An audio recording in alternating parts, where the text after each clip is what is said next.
Jackson here, and I'm here with welterweight cage thunder champion Chase Archangelo. How you doing today, Chase? I'm doing outstanding. Thank you. Like I said, I thanked you earlier, but again, thank you, Chase, for being here. Let's kind of get right into it. I mean, I'm understanding wrestling. Is wrestling kind of like your base? Like, Yeah, that's my background. Okay. So how do you? Yeah, I wrestled at Cleveland State for 4 years, and then came out here. I'm originally from the Philadelphia area, Delaware area, and moved out here for wrestling scholarship at Cleveland State, and wrestled 4 years there. And then I decided to continue my athletic career in martial arts, and I came here strong style, and it's been a hell of an adventure since. What made you kind of stay in the Cleveland area after college? I love the city itself. It's an awesome atmosphere for sports. I love how the city gets behind their athletes. And thanks to that, now I'm starting to get that momentum train. So go out there and just try to do my thing. So it sounds like the transition from Delaware here is really good for you. So you said you got to do a lot of wrestling? Yeah, I had a full ride scholarship at Cleveland State, wrestled there for 4 years, Division I. As tough as you can get, and wanted to challenge myself more and just decided to step in the cage. So what else exactly pushed you like to make a move? I just look at the success I wanted in college. I didn't make nationals, unfortunately. I was never an All-American in college, All-American in high school. I didn't get the staff action I wanted to finish up my wrestling career, so I feel like the setting helped me out a lot, and now I'm kind of dominating this sport, and I'm going to continue to do that. So. You touched on the next topic a little bit. You dominate so well, 5-0, 50% finish rate. I mean, talk to me. I mean, you're showing your ability to not only have high-level ground and pound, but submission rate as well.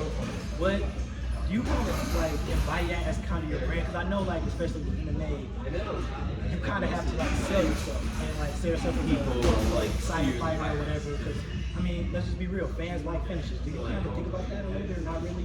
Yeah, I don't think about the distance game. I try to go in there and run them over and not try to drag them in deep waters.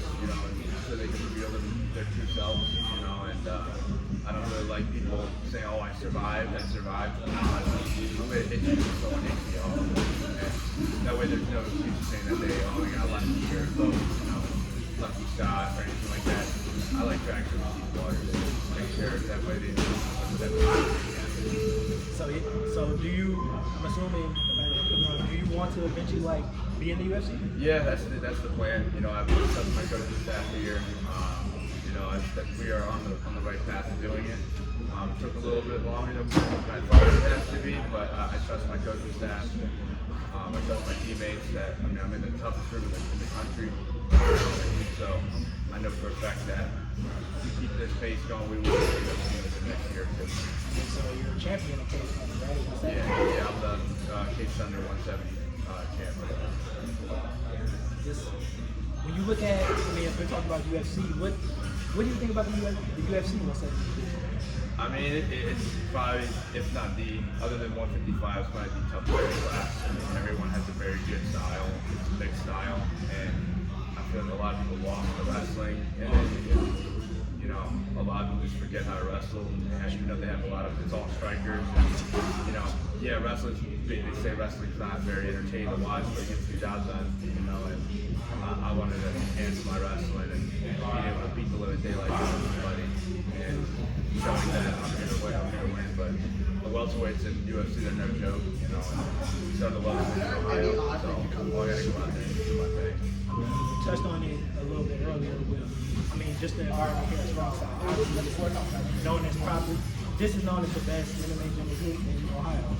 Let's talk to me about the camaraderie here and just everything, being able to gain experience here. You can't buy culture.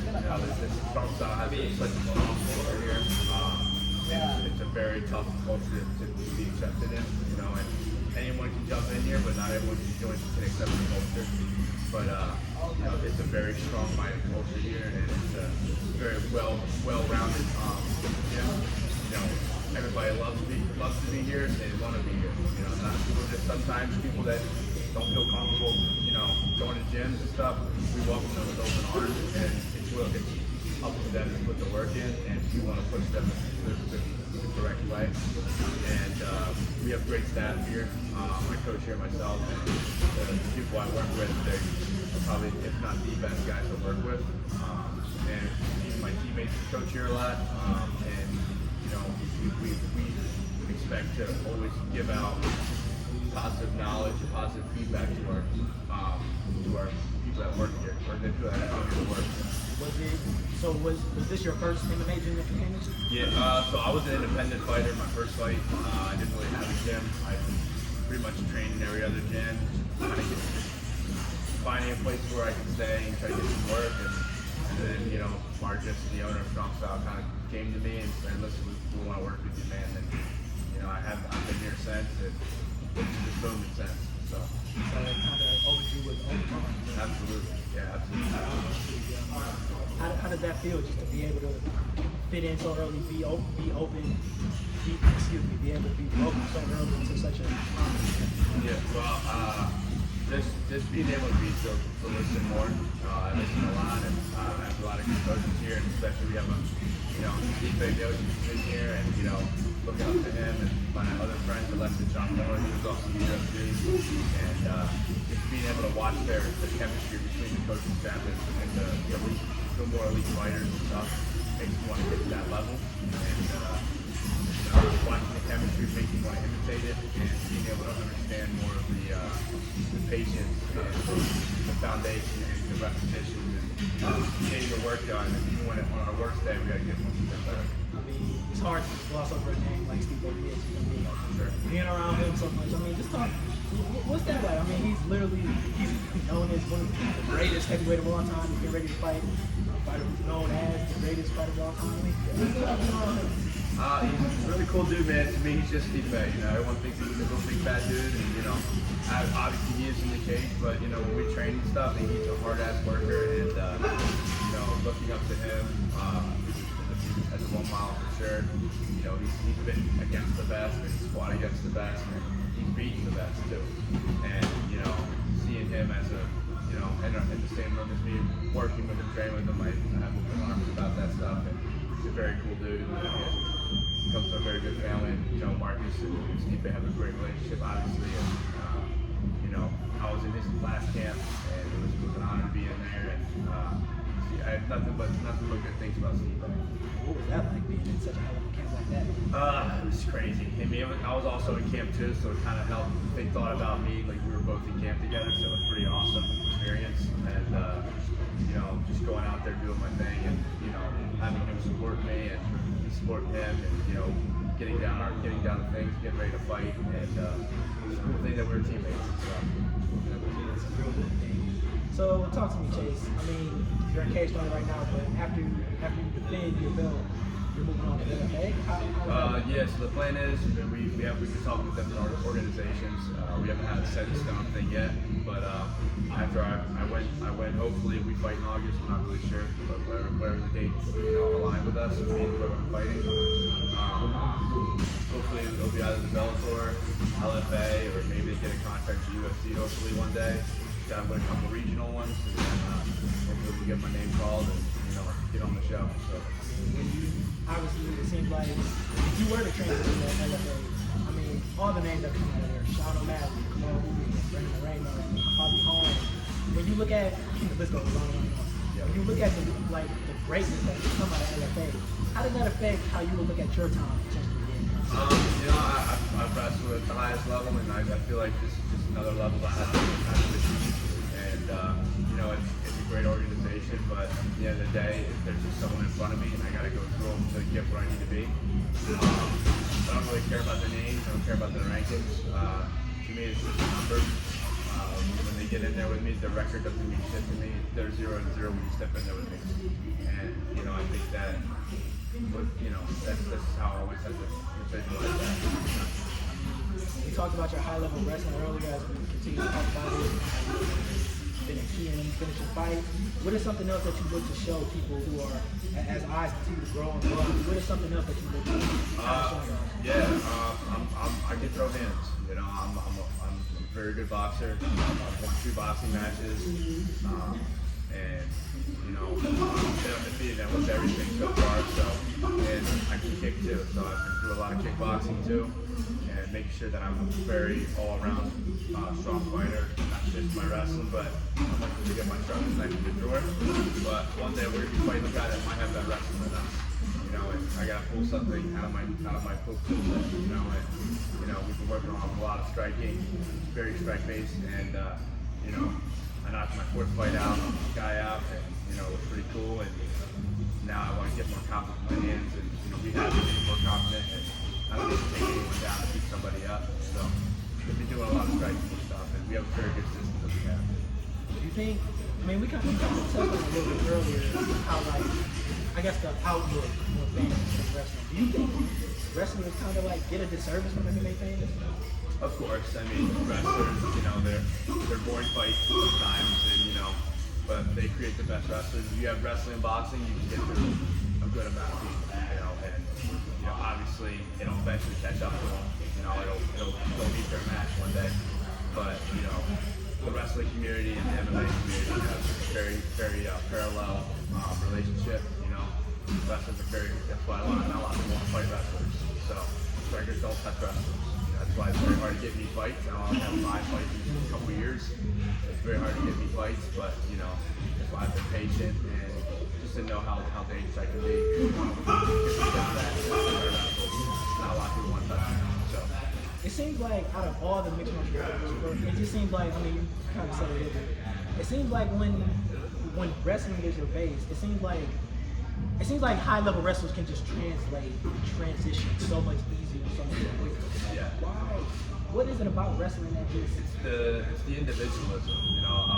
Some people just can't get the boxing down. Some people are just stubborn. They won't want to listen because wrestling footwork and fighting footwork are completely backwards.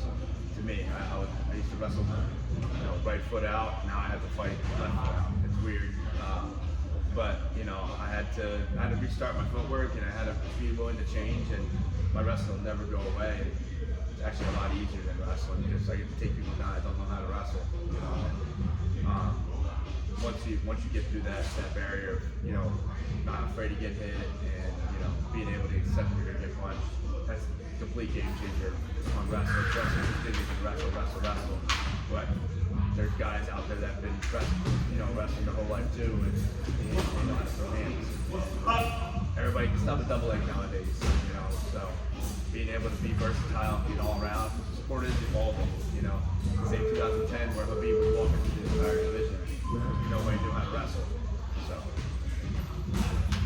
I mean, as we come to a close, what is just something, as like I said, more eyes get on you, what do you want people to just, when people think of Chase Archangelo, what do you want people to do?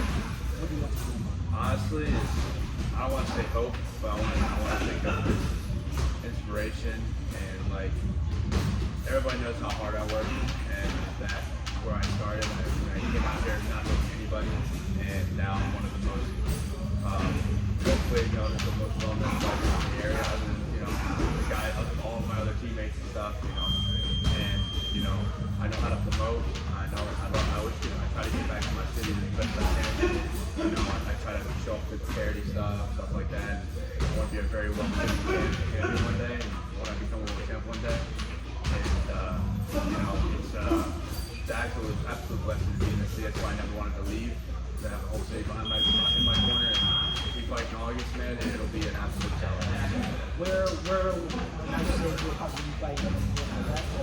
Yeah, so my teammates are fighting, Ben Williford, Wolf Savine, and my buddy John Cunningham, and a couple of my other teammates. We're going to be fighting there, and hopefully we get an opponent, and we'll see. If we don't fight in August, we'll fight in September. If we don't fight in September, we'll fight in October. Just whatever.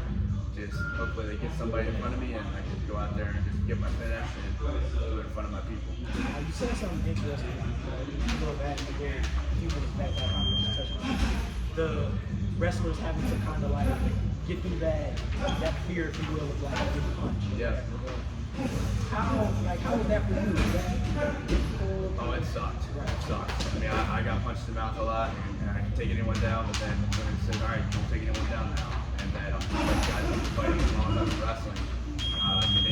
Coach didn't really waste time on me. He didn't just throw me in with the amateurs. He threw me in with the ultimate. Alexa, Lupe, Walt, Charlie, everybody that are all professionals now, and they're AJ Dobbs, he's active in the UFC right now, and kind of to the wolves. They put me on the boxing side, and I had 4 boxers that have been boxing as long as I've been wrestling. And my mindset always kept coming after people, even I could get hit 100 times, fall like once, flush, it's gonna hurt, you know. But it was a very difficult thing to do, and I got through it, and just keep showing up every day.